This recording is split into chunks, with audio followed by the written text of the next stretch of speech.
Buenas tardes, compañeros y compañeras. Algunos de nuestros afiliados nos han preguntado antes de iniciar esta charla, Javier, ¿toca ahora hablar de este tema, de la República? Bueno, en primer lugar, no estamos hablando cada día de este asunto.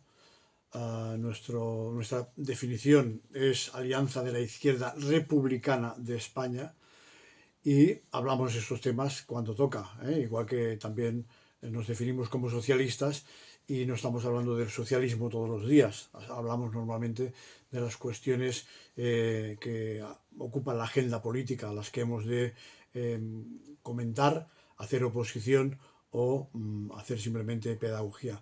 Hoy es ese apartado, toca el apartado de pedagogía. Estamos a las puertas del aniversario de la República y por eso, como cada año, hemos decidido hacer cierta divulgación, una vez al año, de este tema. Dejadme, por lo tanto, por lo menos contextualizar el porqué de esta charla. En las últimas manifestaciones multitudinarias, coordinadas en las asambleas republicanas, que se produjeron en 40 ciudades de España simultáneamente, el 6 de junio del 2014, después de los sobornos, de conocerse los sobornos en las corrupciones del rey emérito, las más numerosas fueron en Madrid, que se cifraron unas 30.000 personas, y cifras algo menores, pero muy importantes, en Sevilla, Barcelona, Valencia. Por lo tanto, es procedente, toca hablar ahora de la República en estos momentos. Como todos vosotros sabéis, los partidos políticos tienen dos programas. Un programa máximo, como en el caso de Aires, que es la declaración política programática, que viene fijada por el organismo máximo de dirección, el Congreso del Partido, que se celebra cada 3 años y es el que inspira la línea de actuación que después ha de aplicar la Ejecutiva Nacional durante su mandato. Después hay un programa mínimo, que es el programa electoral que debatimos y aprobamos cada vez que hay nuevas elecciones locales, autonómicas, centrales, europeas. En esos programas hacemos aquello que los marxistas conocemos con una frase muy ortodoxa: análisis de la situación concreta y estudio de la correlación de fuerzas. Es decir, recordamos cuáles son nuestros principios programáticos y vemos si son posibles aplicarlos a la situación concreta de ese momento político, cuanto menos de avanzar en esa dirección. La última encuesta que he encontrado es del 24 de septiembre del 2024 y la encargó el periódico ABC, periódico, como sabéis, de marcado tinte conservador, por lo que sus resultados tienen siempre el sesgo de la percepción o del deseo del que paga la encuesta, por lo tanto del dueño del periódico, y hay que darle una credibilidad relativa. Aún así, en ese periódico conservador, de derechas, monárquico, decía, el 58% de los españoles se declara monárquicos y un 36% republicanos. El 17 de junio del 2024 se hace el informe Vanitatis que publica el periódico El Confidencial, también catalogado como de prensa conservadora. En él se afirma que un 38% de los encuestados afirma con rotundidad que es partidario de pasar de nuestra vieja y conocida monarquía a una república, un 38%, más otro 7,5% que baraja positivamente esta opción, pero no cree que sea la medida a tomar de forma urgente en ese momento. Y un 15% condiciona ese cambio de modelo a cómo actúe la corona en cada momento. En el lado contrario, es decir, fieles a la monarquía, se posiciona el 34% de los españoles, que no quieren cambiar la forma de Estado. De los datos aportados por ese informe Borbón, el estudio elaborado por el Instituto Vanitatis, se puede extraer varias conclusiones. La más inmediata es que para la sociedad española no parece acuciante un cambio de régimen en estos momentos. La conclusión de ese sondeo elaborado en el 24 de mayo, entre el 24 de mayo y el 5 de junio del 24, sugiere que no hay una opinión mayoritaria en favor de una u otra opción. No existe una urgencia social para acometer ahora mismo ese cambio en la Constitución, pero el apoyo a la monarquía pierde adeptos por momentos o está condicionado. Depende en gran medida del comportamiento de los actuales reyes y de las futuras polémicas en torno a las instituciones, sobre todo lo que tiene que ver con los escándalos relacionados con el núcleo de la familia real. Una explicación un poquito más amplia sobre qué tipo de monarquías hay en estos momentos. Como sabéis, dos: la monarquía constitucional y la monarquía parlamentaria, la que está sujeta a control del Congreso y la que no está sujeta al control de las elecciones en los parlamentos. Las monarquías constitucionales incluyen países, no los citaré todos porque son muchos, Como sabéis, en estos momentos en el mundo somos 196 países. De esos 196 países hay 26 que todavía conservan las monarquías y 10 de esos 26 están dentro de la Unión Europea. Podríamos decir de alguna manera que la monarquía es una especie protegida en periodo de extinción. Esperemos que sea más pronto que tarde. La democracia española en el siglo XXI es de mayor calidad o de menor calidad democrática que la Constitución que tuvimos en la República del 31. Voy a comparar solamente lo que hace referencia a los aspectos jurídicos sobre la jefatura del Estado. El artículo 1 de la Constitución del 31 dice: la Constitución establece una república democrática de trabajadores de toda clase. Esto es democrática, ya no se pone en la del 78. En la del 78 se dice: la forma política del Estado español es la monarquía parlamentaria. Punto. El artículo 3 de la Constitución del 31 dice: el Estado español no tiene religión oficial. Muy contundente. Y el artículo 26 de esa misma Constitución dice: todas las confesiones religiosas serán consideradas asociaciones. El Estado no mantendrá económicamente a las iglesias. Las órdenes religiosas no podrán ejercer, muy importante esto, las órdenes religiosas no podrán ejercer la enseñanza. Estas deberán rendir cuentas anualmente de la inversión de sus bienes. Estos dos apartados no se contemplan en la Constitución española actual ni se practican. Como sabéis, el clero imparte enseñanza religiosa y el clero no rinde cuentas. El artículo 16 de la Constitución española dice: ninguna confesión religiosa tiene carácter estatal. El acuerdo del concordato del 73, en tiempo del franquismo, fue renovado después en el 2006. El Estado español subvenciona a la Iglesia Católica con 10 millones de euros al año. Y el artículo 27, los poderes públicos garantizan el derecho que asiste a los padres para que sus hijos reciban formación religiosa y moral que esté de acuerdo con todas sus propias convicciones, El artículo 44 de la Constitución del 31 dice: toda la riqueza del país, sea quien fuere su dueño, está subordinada a los intereses de la economía nacional.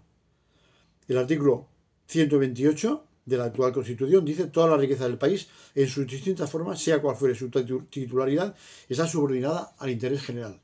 Idéntico texto. El artículo 46, hablando sobre el trabajo, en la Constitución del 31 estaba blindado. Se decía: el trabajo es una obligación social y gozará de la protección de las leyes. La República, atención a la palabra, asegurará a cada trabajador las condiciones necesarias para una existencia digna. En la Constitución actual dice: todos los españoles tienen deber de trabajar y el derecho al trabajo, pero no está blindado. Como sabéis, en estos momentos siguen existiendo 2,5 millones de parados. El artículo 48 de la Constitución del 31 decía: la enseñanza será gratuita y obligatoria, el mismo redactado que en estos momentos. Y por último, el artículo 68 de la Constitución del 31 decía: el presidente de la República será elegido conjuntamente por las Cortes. Su mandato será revocable y lo será por 6 años. El artículo 56 dice: el rey es el jefe del Estado. La persona del rey en España es, atención, inviolable y no está sujeta a responsabilidad, sino que se lo pregunten a Juan Carlos I, al rey emérito. Sigue diciendo la Constitución española actual: la corona de España es hereditaria en los sucesores del rey. El príncipe heredero lo es desde su nacimiento. El rey recibe de los presupuestos generales del Estado una cantidad global para el sostenimiento de su familia y su casa real, y distribuye libremente la misma. En esos momentos esos presupuestos son de 14 millones de euros al año. Por último, recordar que la Declaración Universal de Derechos Humanos de 1948 dice literalmente: toda persona tiene derecho a participar en el gobierno de su país en condiciones de igualdad que obviamente no se dan cuando la jefatura del Estado viene predeterminada. Hasta aquí la evaluación o la comparación de esos postulados referentes a la jefatura del Estado. Añadir que la República feneció por la obra de los sectores reaccionarios más influyentes: la de los industriales, los terratenientes, la Iglesia y el ejército. El catolicismo político, el púlpito y el dinero obraron milagros, nunca mejor dicho. El dinero de la oligarquía financiera y terrateniente sirvió para financiar una red de prensa local y provincial.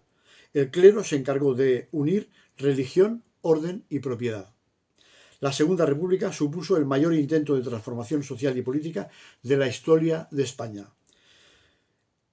El más progresista de toda nuestra historia y uno de los más adelantados de su tiempo en aquel momento, en 1931. Es decir, a pesar de que el gobierno actual se llene la boca cada vez que habla de que es el gobierno más progresista de la historia, no, es mentira. Desde el punto de vista jurídico, de leyes, de derechos, está claro que la Constitución del 31 era mucho más adelantada que la Constitución de 1978.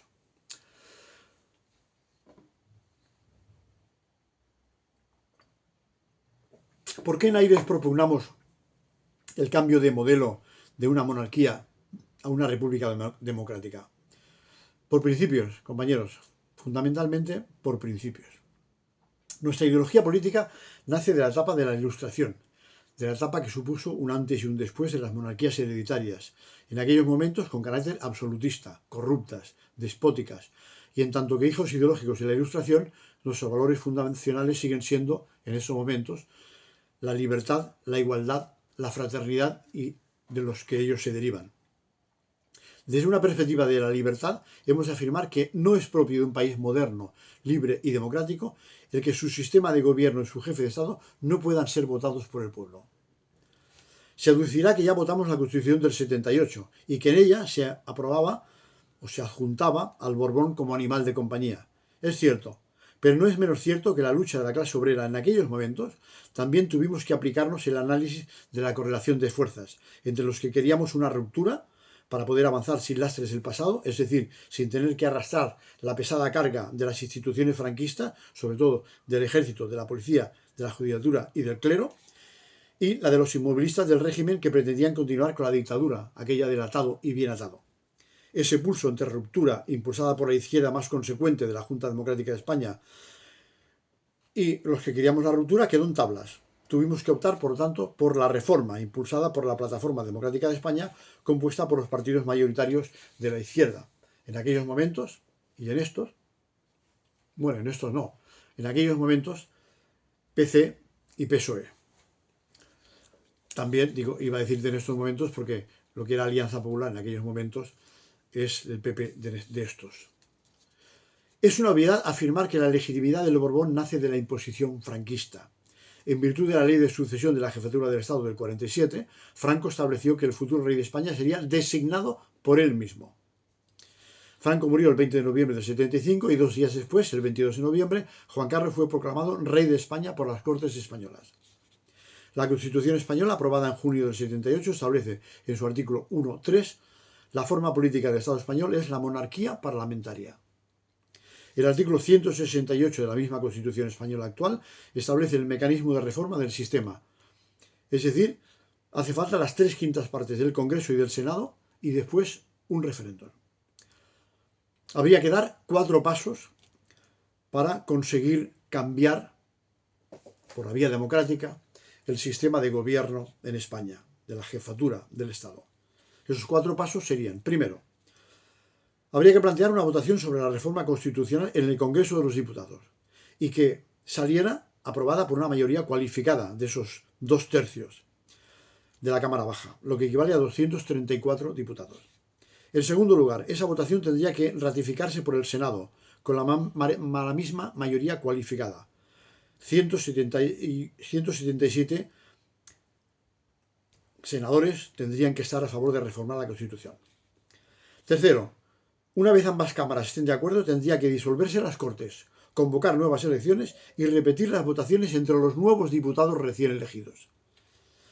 Cuarto y último, en caso de que saliera adelante la reforma constitucional nuevamente, tendría que superar el último escollo, un referéndum general entre toda la ciudadanía. Ahora se entenderá por qué a ese tipo de reforma constitucional se le llama jurídicamente proceso agraviado. Hasta aquí las justificaciones valorativas de por qué estamos por el cambio de modelo de Estado desde una perspectiva de la libertad. También estamos en contra de la monarquía desde una perspectiva de la defensa del valor supremo de la igualdad. Desde el socialismo democrático propugnamos que todos los ciudadanos somos iguales porque todos los votos son iguales, sin distintivo por origen de credo, género, clase social, lugar de nacimiento o cuna. No es el caso. Pero ¿es lícito llamarnos ciudadanos iguales cuando no tenemos todos los mismos derechos? La monarquía nos cuesta cada año 14 millones de euros. Las monarquías es el último vestigio del régimen de las castas medievales fundamentadas en el linaje y en la sangre. La monarquía es la negación de la soberanía del pueblo. Y el pueblo deriva todo el poder legítimo para que los que no reconocemos a Dios en el origen del poder público. Como afirmó Francesc Pi i Maragall en 1873, presidente de la Primera República. Desde una perspectiva de fraternidad, los socialistas entendemos la fraternidad como la práctica solidaria de la cooperación interpersonal, interterritorial, internacional. La izquierda nació y se caracteriza por la práctica de la solidaridad entre todos los pueblos del mundo. Los derechos no son solamente de las personas. Lo digo de otra manera. Los derechos son de las personas. No son ni históricos, ni de territorios, ni de dioses, ni de reyes, ni de banderas. Después de estos tres principios básicos de la Revolución Francesa, libertad, igualdad, fraternidad, entre los valores elementales de la izquierda, sobresalen algunos más. La democracia radical, la laicidad, el republicanismo, el derecho de la igualdad ante la ley, el progresismo, la dialéctica social de avance permanente, contrario al conservadurismo o a los derechos históricos, económicos, sociales, culturales o políticos. ¿Podemos afirmar que estamos inmersos en una crisis del sistema democrático en España?